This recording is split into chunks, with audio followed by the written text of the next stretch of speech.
No, I'm not a writer. Okay.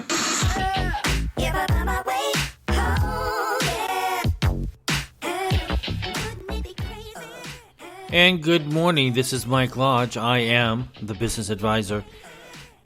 Beautiful day. It's a beautiful Monday. Can you believe it's the May 1? Now, a lot of you probably remember that May 1st was May Day. In many communist and socialist countries, today's a big day where they celebrate the workers' achievements. But today is also birthdays, and people were born on May 1st, and at the beginning of spring. You remember what the old saying is? April showers bring May flowers.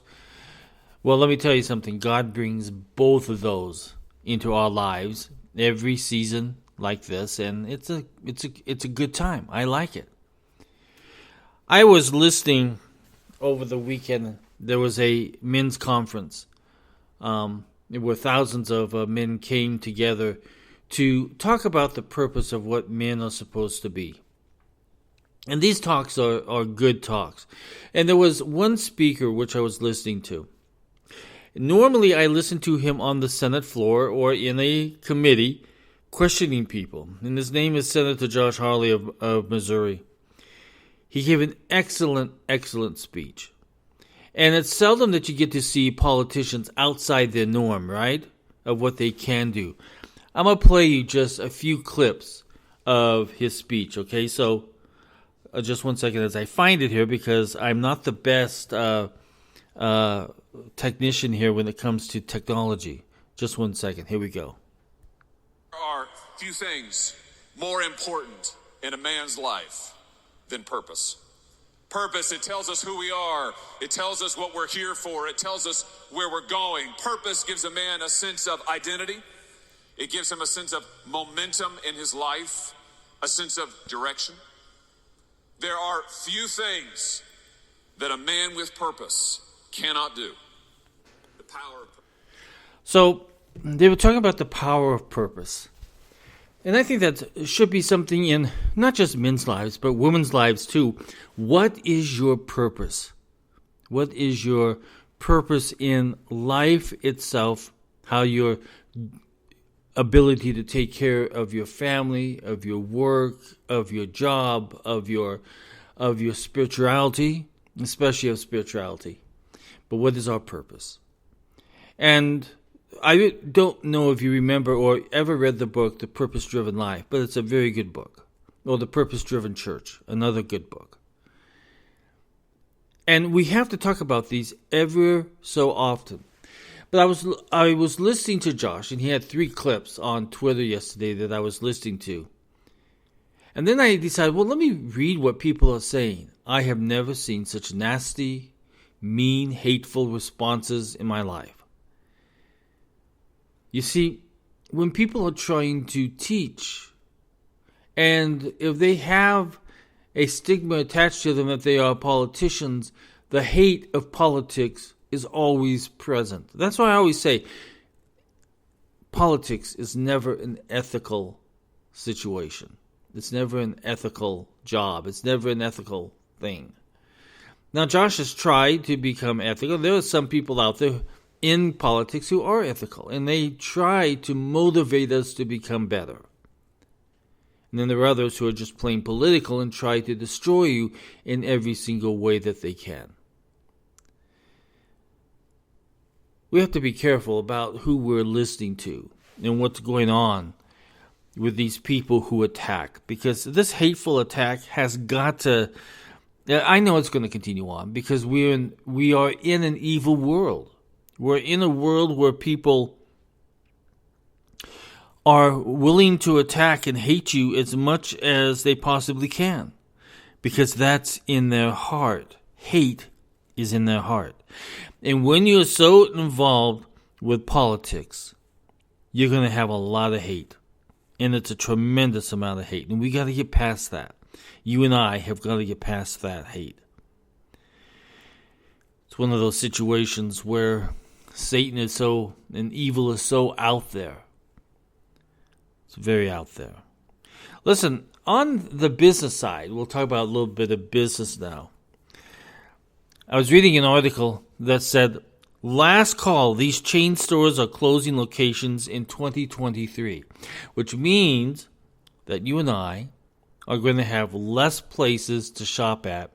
And what we used to think was we would always have this ability to be able to get this merchandise when we needed it may become just a little bit harder. So let's go over some of these stores that are shutting down their stores, and some of them are even shutting down their businesses. Number one, CVS. It was established in 1963. It's closing 200 stores. That's a tremendous amount of stores. And the most of it is because of the security issues or the high crime that these stores are being hit with people just rushing in and stealing. Number two is Dunkin' Donuts. It was established in 1950. It's closing 800 stores.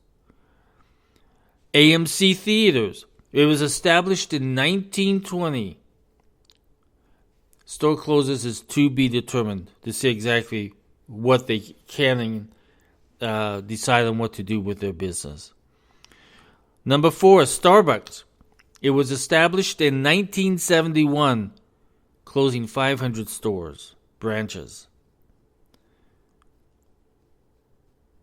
Number five is AT&T. It was established in 1983. It's closing 320 branches.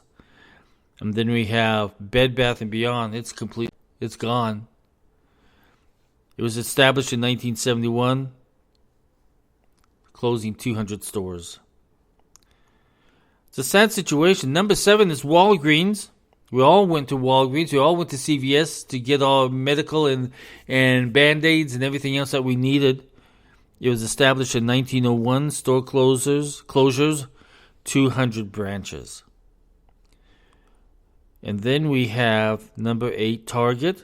It was established in 1995, closing 13 branches throughout the United States. Number 9, H&M, established in 1947, closing 215 branches. Number 10, Best Buy, established in 1966, closing 20 branches. And then we have number 11, GNC, where you get all of your vitamins. It was established in 1935, closing 900 stores.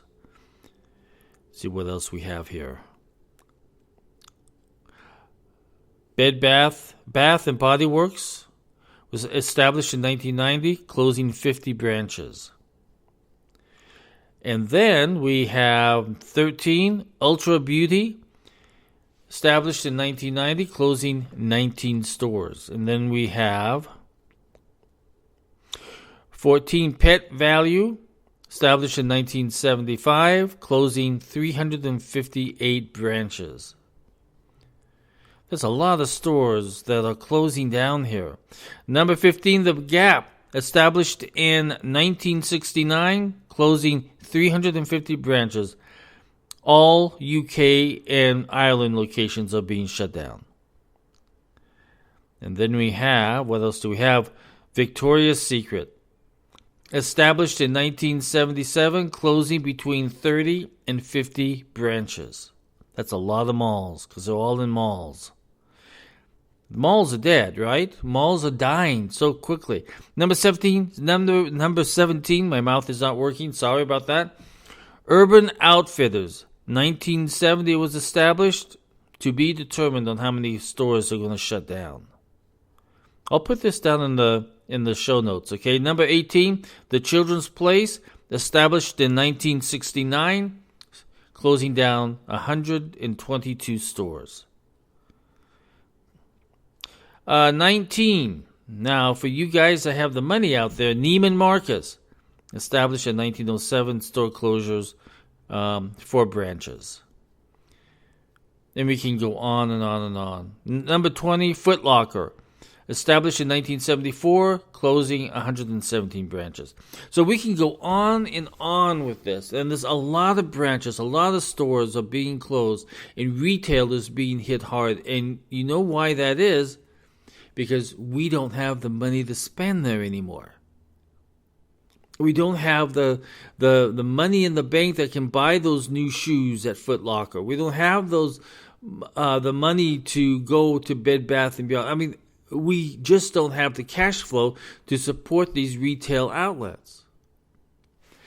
Now, I think Starbucks might have been problem because they overexpanded. They had too many stores.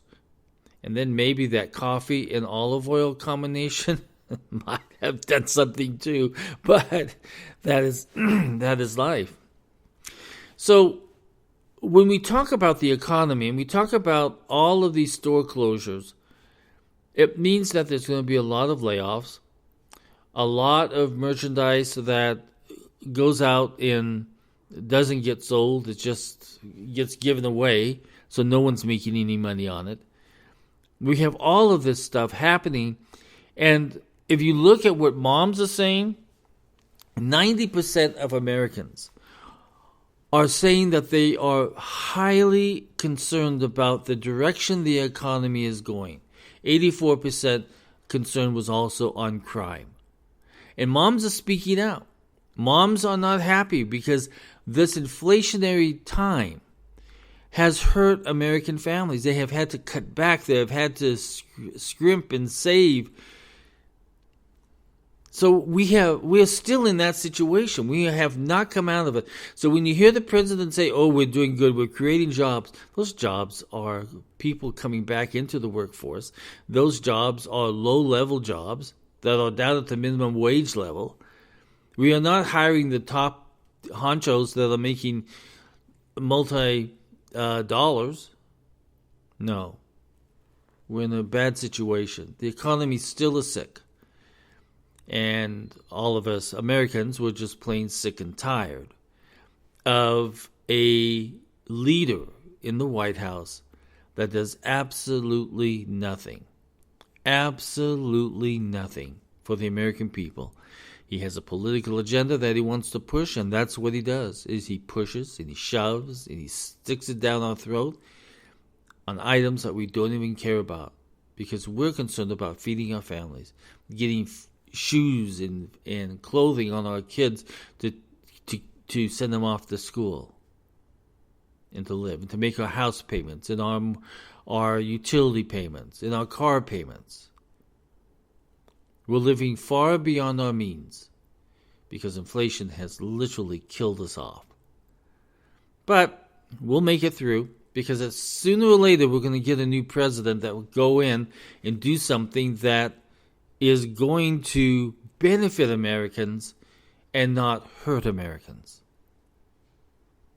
Listen, if you would like to sit down with me and do some business coaching, if you have some questions that you want to talk about in confidence, go to my website at www.lodge.co.com. And if you have a business question, you can send it to me at thebusinessadvisor@gmail.com. Z as in zebra, okay? Listen, it's May 1st. We're going to start a new month, start a new day. And hopefully, just hopefully, you and I will find our purpose in life. Our purpose to do something good in our communities and in our families, our churches, our schools. Everybody have a great day. Happy May 1st. Love ya. Bye-bye.